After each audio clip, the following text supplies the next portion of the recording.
80 tahun Indonesia merdeka. Bulan Agustus, bulan yang sakral. Bagaimana kita bisa meraih kemerdekaan Republik Indonesia?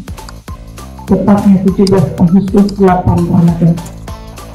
17 Agustus 8 Ramadan Rasulullah diangkat ke Rasulullah pada waktu dan hari yang sama.